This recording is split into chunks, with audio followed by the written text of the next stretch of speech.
cheddar cheese and American muffins. Now put these together and you will have a lovely comfort snack.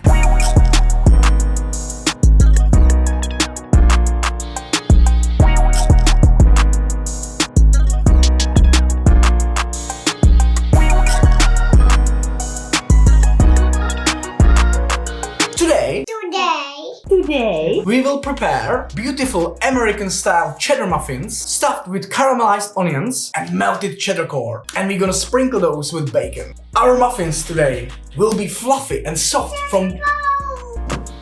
Chceš Pavel?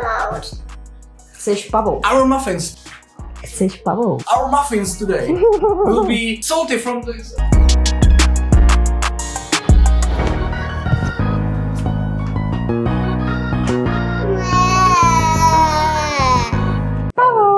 Our muffins will be fluffy and soft from the sour cream, salty from the bacon and cheddar cheese, and sweet from the caramelized onions. Mwah! Perfect combination. Enough of talks, let's do it.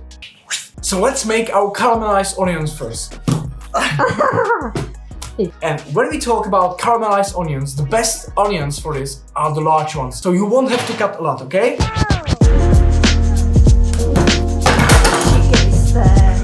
So let's just grab 4 large onions, that's let's say 35 ounces or 1 kilogram. As you can see, Isabella always got my back. Now cut all your onions to fine half slices. Our final product will be reduced here to let's say 30%, so don't be afraid you're cutting too much onions. Now put it aside and grab 2 cloves of garlic. Let's just chop it finely like this and let that rest for a while together with your onions. If you don't want to use fresh garlic, just skip it or use powdered garlic here. Co to donesla? Fazole?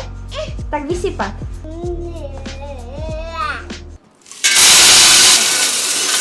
Meanwhile, you can set your stove on a mid-heat and get ready for action. Now add 2 teaspoons of vegetable oil or peanut oil and 1 tablespoon of fresh butter. Wait until the butter is fully melted and throw all of your onions into that. Now it's always better to put down your heat a little bit for a while if the onions get too brown too fast. Really don't rush with this. The whole process should take at least 40 minutes so the onions get enough time to cook properly. When the onion is reduced by roughly 30%, it's time to add your garlic. Then get ready your dried oregano and add 2 teaspoons into the pan.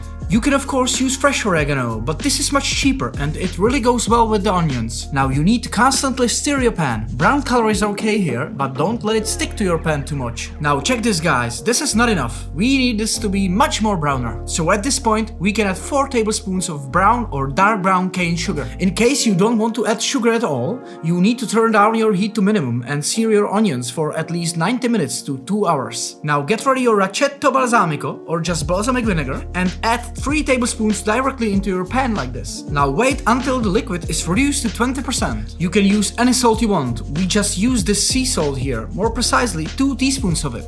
And then just roughly 5 to 6 grinds of fresh ground pepper. Now check this beautiful caramelized onion here folks. This is just the color that we are looking for. Now just put your onions aside and spread it out like this, so it can cool down faster. If you ever want to keep this in the fridge, it can hold up a couple weeks. You just need to store that properly. It's a wonderful condiment that goes very well with almost anything. Yum! Yum. You can even try the caramelized onion cake. Now here you go. In the next step, we will cut our bacon to small cubes and set our stove on a mid-heat again. Then just put your bacon in the pan and sear it slowly, because we need to keep the bacon soft, so just be careful with this stuff. Now if you want to make that vegetarian, go on, skip the bacon completely and you're good to go. This is our target color and texture. So we're gonna need 2 bowls. One for the wet ingredients, one for the dry ingredients.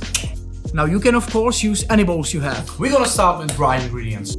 So, for 12 pieces, 3 cups of flour. Okay. Isn't it small? No.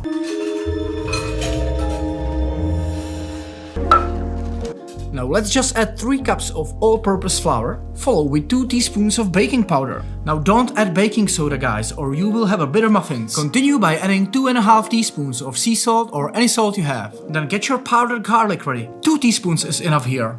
Add 5 grounds of freshly grounded pepper. And don't forget to mix all well with your whisker. Now we're gonna move to our second bowl with wet ingredients. So first, just crush 1 egg. Then grab your whisker and give it a fair mix. Put aside 3 teaspoons of that and add 5 teaspoons of cold water. We're just gonna use that later as our egg wash. Now let's add 2 cups of milk. You can use full fat, we just used half fat, cause we need to get thinner. Now follow with 1 tablespoon of white wine vinegar. And don't forget on 2 tablespoons of sour cream. Let's add 6 tablespoons of vegetable oil.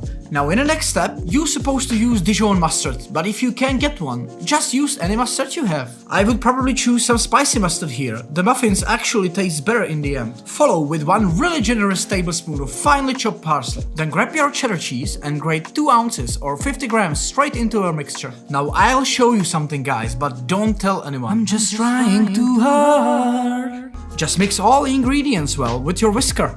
And then grab some bigger bowl so you can easily mix all together. Just like this. So start with your wet bowl and then slowly add your dry bowl. Add just a little of your mixture and incorporate all well together before adding another one. Now you really need to do this guys or you will have lumps in there. Not good. Use your whisker and give that really solid mix there. The dough gets more fluffier and airy this way. Just like me. Now cut 12 pieces of half-inch cheddar cubes. Now you can use cupcakes or baking sheets for your muffins. Just cut your baking sheets like this, roughly 8 by 8 inches. It's just fine. And then just carefully push your sheets into the form like this. You need to fold the sheets properly so it holds in there like this. Now let's construct our muffins. Put 1 tablespoon of our mixture into every form. This will serve as our lower layer, so don't put too much in there guys. Just carefully distribute the batter with your spoon like this and don't make mess. That's exactly what I'm talking about. This is our low layer. You can put a little bit more butter into your baking sheet muffins because they will be bigger. Now get your caramelized onions and put 1 teaspoon or so in the center of the future muffin. Grab your cheddar cube and just lay them over the onion. This will be our cheddar core. Don't forget to slightly push the cheese into the center. Ahoj, co tady děláš? Just don't push too hard guys, so the cheese can still rest and melt in the center of the muffin. Now it's time to finish our muffins with the top layer. So once again, grab your tablespoon and just carefully pour the batter over the center. And make sure you put extra batter in the larger muffins like this. If there is any muffin mixture left, you can use some small form and just make 1 extra piece. This is ready for a preheated oven, set 365 Fahrenheit or 185 Celsius grades. Now pull that out after 12 minutes or so and prepare your egg wash. Just carefully smear that with your egg wash, don't push too much folks. Now you should have grated some extra cheddar in prior, let's say 1 ounce or 30 grams. In the next step, let's just evenly distribute the grated cheddar onto every muffin like this. And we will do exactly the same with the rest of our bacon afterwards. Now let's put it back in the oven on the same heat and 12 minutes or until golden brown.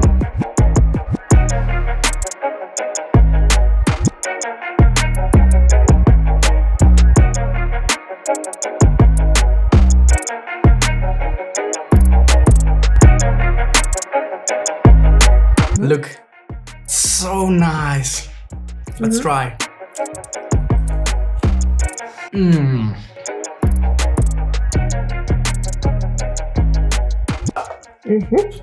The sour cream on it.